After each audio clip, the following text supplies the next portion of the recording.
stradaju bez tvoje ljubavi.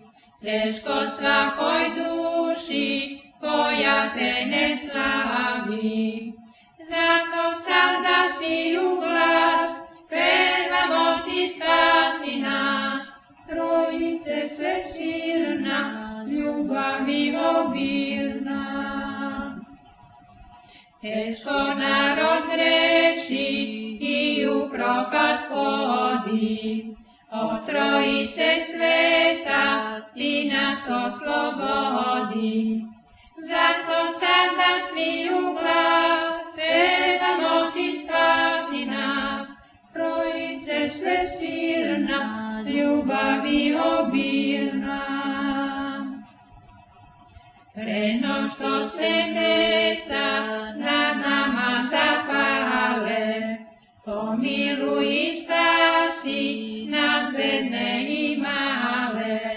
Zato sada svi u glas, pevamo ti spasi nas. Trojice svečirna, ljubavi obilna. Pravoslavlje naše kajanju poziva, da se od zla kaje svaka duša živa. Zato sada svi u glas, pevamo ti spasi nas.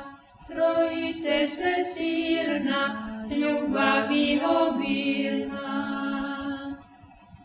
Pokaj zemlju našu od grijeha i smrada, da nam cijela zemlja bez vere ne strada. Zato sada svi u glas, pevamo ti spasi nas. Trojice svečirna, ljubavi obilna. Trojice svečirna, ljubavi obilna.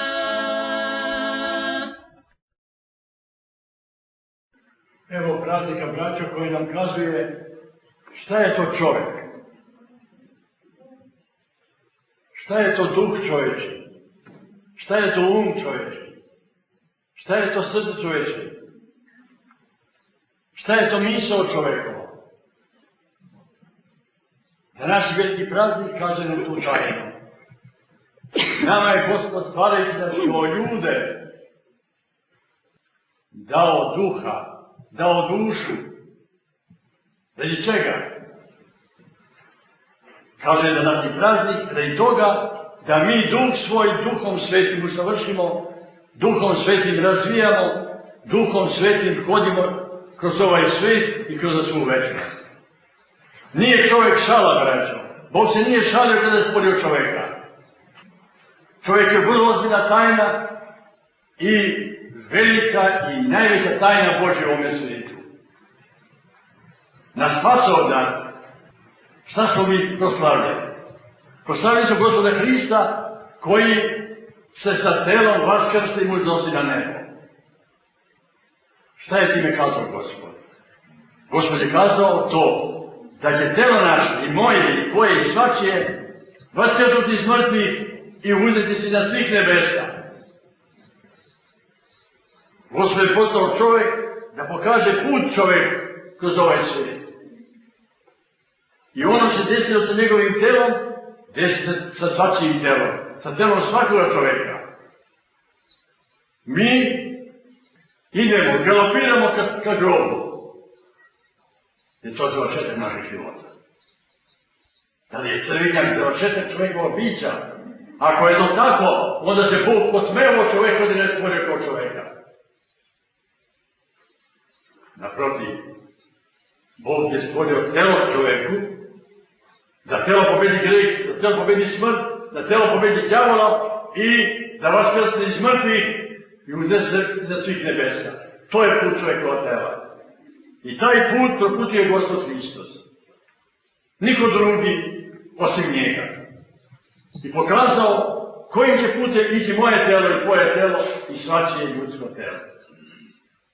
I danas, na duhovnom danu, na dan Svete Trojice, šta mi slavimo?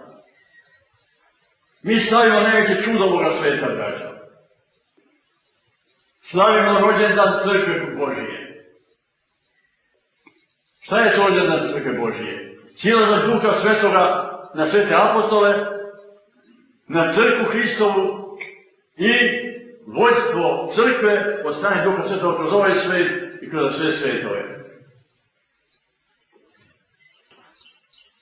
Današnji sveti praznik pokazuje kakva je sila i moć Gospoda Hrista i u čemu je naša vera.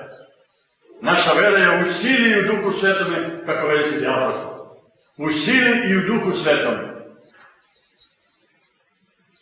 Gle, 12 ribara galilejskih, 12 prostih seljaka kreću u svet posle današnjeg dana da povedaju koga? Šta?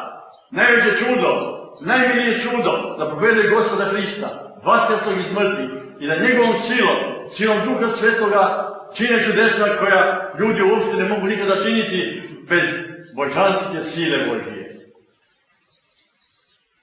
12 prostih ribara krenuli su posle ovog velikog i slavnog praznika u svijet. Pri čega? Da propovedaju vaskrslog Gospoda Hrista, vaskrslog Gospoda. To znači da propovedaju i pobjeditelja smrti, pobjeditelja greha, pobjeditelja đavola. Nisu oni plašili nikoga u ovome svijetu. Cela rimska imperija, ondašnja, cela carevina rimska ustaljena na njih. Oni su postali bautinje koje su ne da Bože spaljivali.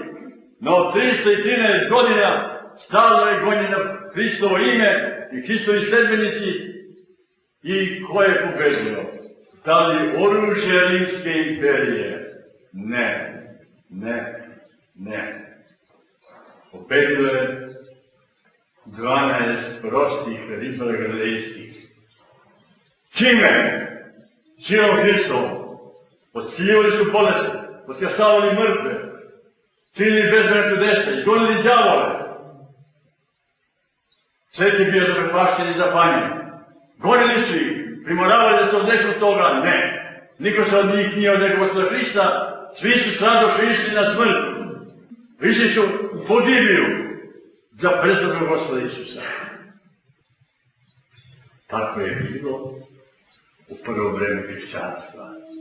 Tako je ostalo i u sva vremena. Tako je i danas. Koliko danas gone nas hrišćane? Sa svih strana.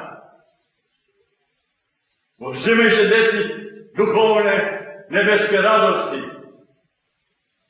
Nigde se ne dopušta da se ime Božje slavi, da se deca uče pravdi Božje, istini Božje. Milioni hrišćana danas umiru za Gospoda Hrista. Milioni, to što nikada nije bilo. U Rimskoj imperiji ginuju se Gospoda Isusa, ali je svet bio onda manji, a danas 4 milijarde ljudi i milioni novih mučenika. Šta je to? Kakva to sila goni danas u tebe i mene da ne ustrašimo propovedamo Gospoda Hrista, da verujemo u njega kada nam ne dopušta da verujemo? To je ta sila koja je pronala Hristovo ime kroz svet, ime spasenja i dan da ista sila deluje među nama. Pogledajte na srpske svetinje o kojima pišu gadosti ovih dana o svetnim moćima naših velikih svetelja. Pogledajte se to Vasilija Ostroškog. I dan danas dešava evanđelsko čudesa. Ko je taj Srbi koji to ne zna? I koji se Srbi nišao sa bolešću, a da se nije izlečio od njega slavnog i divnog Četelja Božijeg? On, Četijanike Dević, Prohor Činski, Jurij Lesovski, zemlja srpska, puna svetih moštiju, čudotvornih. Evanđelsko čudesa dešavaju se danas, koji se dešavala za vreme Gospoda Hrista i za vreme svih apostola i kroz celu istoriju. Zato mi hrišćani ne bojimo smrti, ne bojimo se gonitelja naših. Neka znaju, mi imamo sigurno oružje za pobedu, a to je smrt za Gospoda Hrista. Mi time pobeđujemo. Kada je veliki svetelj Božji iz Gorje, Bogoslov obratio se goniteljima hrišćana u 4. veku, on im veli: znajte da mi, hrišćani, imamo oružje sigurne pobjede. A to je smrt za Gospoda. Mi sa radošću idemo i ginemo za Gospoda Isusa. Jer pred nama je otvorena večnost, pred nama je otvoren večni život, pred nama je otvoreno carstvo nebesko. Šta će nam učiniti ljudi? Šta je gonitelji današnji? Mušice, komarci, koji pljuju na sunce i pljuvačke se vraćaju na njih same.